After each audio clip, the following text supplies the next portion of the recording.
Welcome to my channel, like and subscribe ya. Firman Tuhan yang terambil di dalam Matius 5 ayat 5. Demikian firman Tuhan. Berbahagialah orang yang lemah lembut, karena mereka akan memiliki bumi. Ini merupakan ucapan bahagia Tuhan Yesus waktu Tuhan Yesus khotbah di bukit. Ada beberapa ucapan kata berbahagia. Salah satunya adalah berbahagialah orang yang lemah lembut, karena mereka akan memiliki dunia, akan memiliki bumi. Jadi saudara, dalam firman Tuhan ini bukan hanya perkataan yang lemah lembut, bukan hanya misalnya tingkah laku yang lemah lembut, tetapi ini lebih cenderung berbicara hati yang lemah lembut. Sikap hati yang lemah lembut adalah sikap hati yang rela diproses, sikap hati yang rela dimurnikan oleh Tuhan, dibentuk oleh Tuhan, mau tunduk taat kepada apa yang menjadi kehendak Tuhan. Itulah yang berkaitan dengan lemah lembut, hati yang lemah lembut. Kita misalnya ambil contoh adonan kue, itu kan lembut.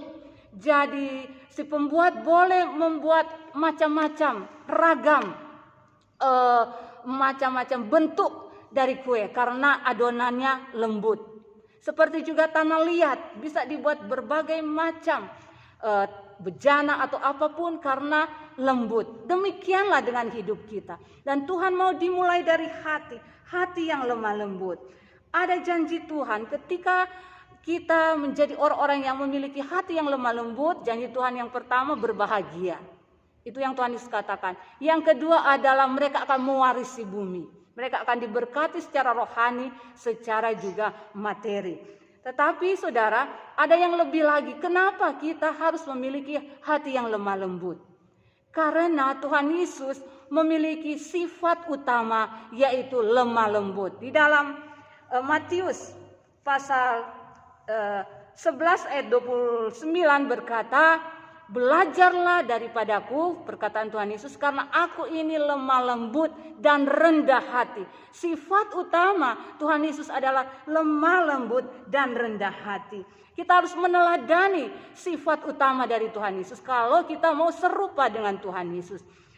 Ada buktinya. Tuhan Yesus lemah lembut dalam hal apa? Tuhan Yesus mempunyai ketaatan yang sempurna terhadap Bapanya. Walaupun ketaatan itu diuji dengan penderitaan yang berat, dia harus merelakan hidup nyawanya menjadi korban penebusan dosa bagi kita yang berdosa.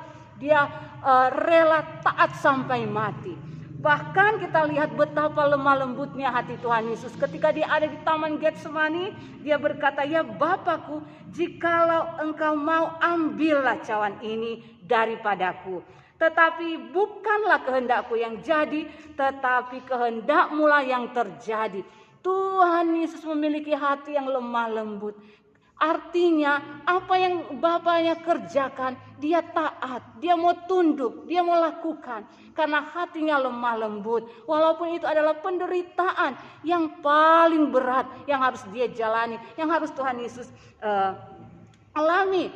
Bahkan waktu Tuhan Yesus menderita di kayu salib, apa yang ada perkataan Tuhan Yesus yang paling besar. Ya Bapa, ampunilah mereka, karena mereka tidak tahu apa yang mereka buat. Sungguh betapa lemah lembutnya hati Tuhan Yesus. Dia menanggung apa yang sebenarnya tidak harus ditanggungnya.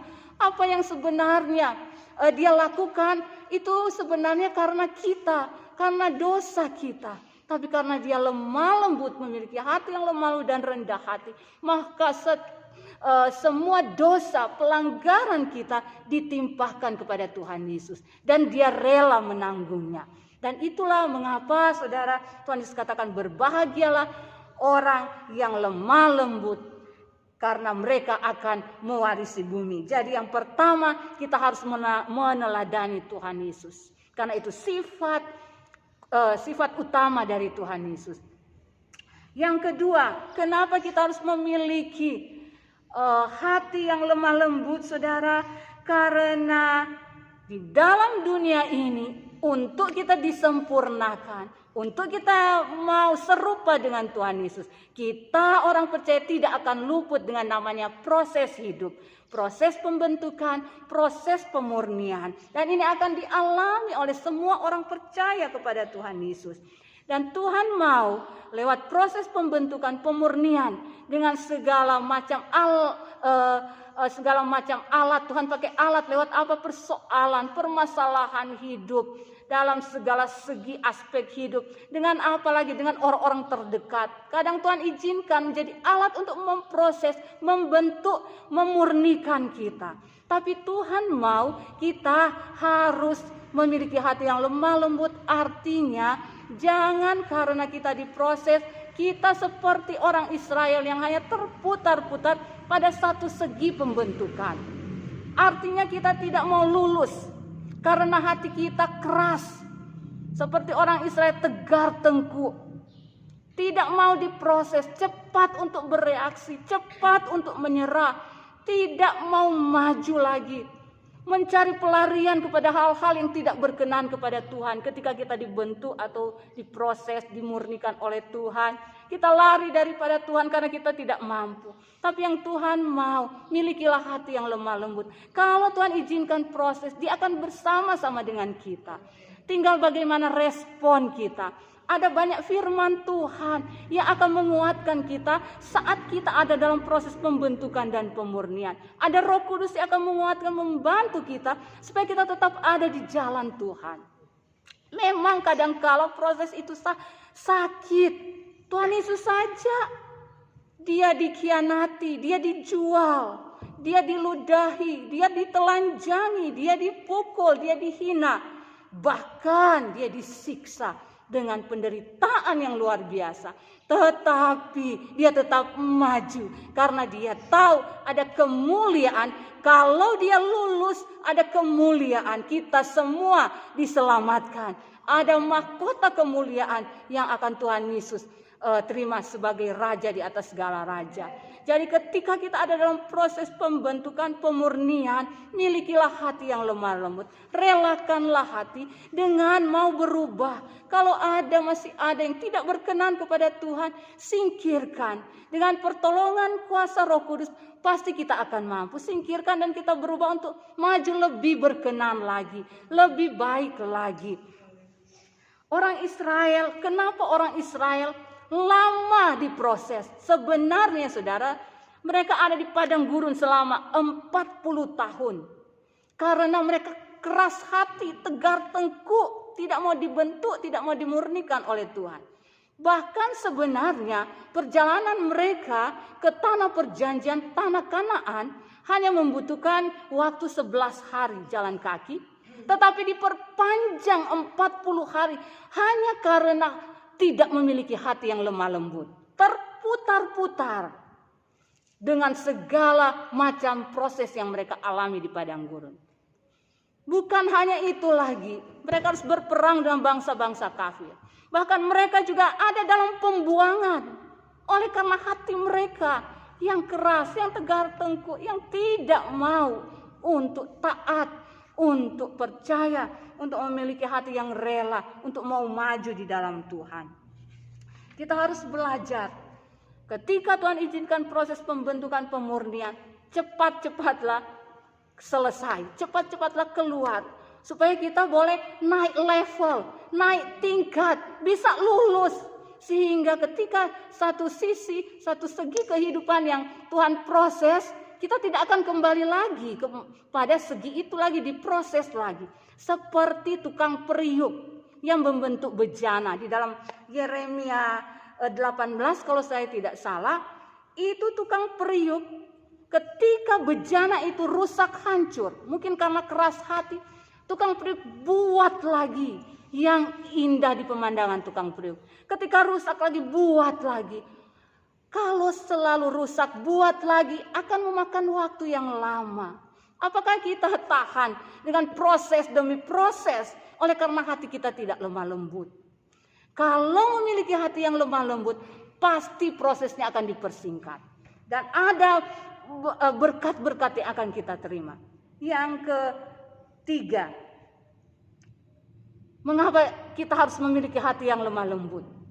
Ketika Tuhan mau memberikan misalnya kapasitas yang lebih lagi, atau juga memberikan berkat yang lebih lagi, promosi yang lebih lagi, kita harus ada dalam ujian. Ujiannya adalah proses pembentukan dan pemurnian. Kalau engkau memiliki hati yang lemah lembut, betapa cepatnya engkau akan dianugerahkan kapasitas yang lebih lagi, perkara yang lebih lagi. Tuhan kan bilang, barang siapa setia dalam perkara-perkara yang kecil, aku akan mempercayakan perkara-perkara yang besar. Orang yang memiliki hati yang lemah lembut, dia bisa menangani masalah, bisa menangani persoalannya sesuai dengan kebenaran firman Tuhan dengan baik, dengan tetap mengkoreksi hati, mengoreksi hidupnya untuk berkenan kepada Tuhan. Sehingga pasti kita akan melihat seperti kapasitas, promosi, otoritas, wewenang, berkat Tuhan, promosi dari Tuhan akan Tuhan limpahkan kepada kita. Milikilah hati yang lemah lembut, supaya janji-janji Tuhan semakin cepat Tuhan genapi di dalam hidup kita. Kita lihat saja Musa di Alkitab dikatakan dia adalah orang yang paling lembut hatinya. Dia dipercayakan Tuhan untuk bisa menjadi pemimpin dari sekitar 2,5 juta orang Israel, membawa orang Israel keluar dari padang gurun. Karena dia punya hati yang lembut. Bayangkan saja dia harus mengurus 2,5 juta, mungkin sampai 3 juta karakter. Mengurus berbagai watak tindak tanduk dari orang Israel yang keras hati dan tegar tengkuk. Tapi karena dia punya hati yang lembut, Tuhan percayakan kepadanya. Itu sebabnya ketika Tuhan akan mempercayakan yang lebih lagi kepada kita, memang ada ujiannya, ada prosesnya, pembentukan, pemurnian. Milikilah hati yang selalu fokus untuk percaya kepada Tuhan, untuk mau dibentuk oleh Tuhan, untuk merelakan hidup, berusaha mengoreksi kehidupan kita, berusaha berubah. Tuhan, respon kita kadang menentukan cepat lambatnya persoalan hidup atau proses itu. Respon kita, ketika respon kita benar dan baik sesuai dengan firman Tuhan, maka pasti prosesnya akan cepat dan kita lulus lagi dalam satu segi kehidupan dan pasti naik level. Bukan cuma naik level rohani, akan ada janji Tuhan yang digenapi dalam hidup kita, akan ada kapasitas yang lebih besar, promosi yang lebih besar, berkat yang lebih besar. Bahkan kehidupan rohani kita semakin hari semakin serupa dengan Tuhan Yesus. Ini tujuan kita, menjadi serupa dengan Tuhan Yesus. Jadi ketika Tuhan izinkan, milikilah respon yang benar dan baik. Koreksilah hati kita, berubahlah sesuai dengan kebenaran firman Tuhan. Pasti prosesnya akan dipercepat, kita akan lulus, kita akan naik level. Yang keempat, mengapa kita harus memiliki hati yang lemah lembut? Supaya kita menjadi saksi Tuhan yang efektif. Kalau kita memiliki hati yang keras, kalau kita tidak mau dibentuk, otomatis kita tidak akan pernah melihat apa tujuan Tuhan dalam hidup kita. Tujuan Tuhan dalam hidup kita adalah menjadi garam terang, berbuah untuk kemuliaan Tuhan, menjadi berkat, menjadi alat bagi banyak orang. Tuhan katakan, lihatlah sekelilingmu, pandanglah, ladang sudah menguning. Artinya ada begitu banyak orang-orang di luar sana yang membutuhkan Tuhan lewat hidup kita, yang membutuhkan uluran Tuhan lewat kehadiran kita. Tapi kalau kita hanya terputar-putar kepada masalah kita, persoalan kita, hidup kita, proses-proses kita, kapan kita mau maju menjadi berkat bagi orang-orang di luar sana? Percayalah, setiap proses yang Tuhan izinkan, proses pembentukan, pemurnian Tuhan izinkan sebenarnya untuk kebaikan kita. Karena itu Tuhan katakan berbahagia, semua untuk kebaikan kita dan untuk kemuliaan Tuhan. Untuk itu juga Paulus dia katakan, aku melupakan apa yang di belakangku dan berlari-lari kepada apa yang ada di depan untuk mengejar panggilan surgawi. Tinggalkanlah apa yang ada di belakang kita, fokuslah kepada Tuhan. Kalau sementara kita dibentuk, dimurnikan, fokus terus kepada Tuhan. Maju terus, berusaha untuk naik kelas, naik tingkat. Dan engkau juga berusaha untuk tidak melihat-lihat lagi hal-hal yang akan menghalangi engkau untuk mengejar panggilan ilahi itu. Berlarilah kepada panggilan ilahi. Berlarilah kepada panggilan surgawi. Karena itu yang menjadi tujuan hidup kita orang percaya. Untuk kita, dengan kehadiran kita, nama Tuhan dimuliakan. Kita boleh menjadi penuai-penuai di akhir zaman. Kita boleh memenangkan jiwa. Kita boleh menjadi kesaksian hidup bagi banyak orang. Sehingga kita percaya kita akan menerima mahkota kehidupan, mahkota kemuliaan. Karena hidup di dunia ini semuanya tidak ada yang abadi. Semuanya akan ditinggalkan, semuanya akan berlalu. Dan kehidupan rohani yang akan menentukan kita untuk hidup bersama dengan Tuhan. Jadi milikilah hati yang lemah lembut supaya kita lulus dari setiap segi kehidupan yang diizinkan Tuhan untuk kita lewati lewat proses yang ada. Dan berusahalah untuk terus maju di dalam Tuhan. Kuat di dalam Tuhan.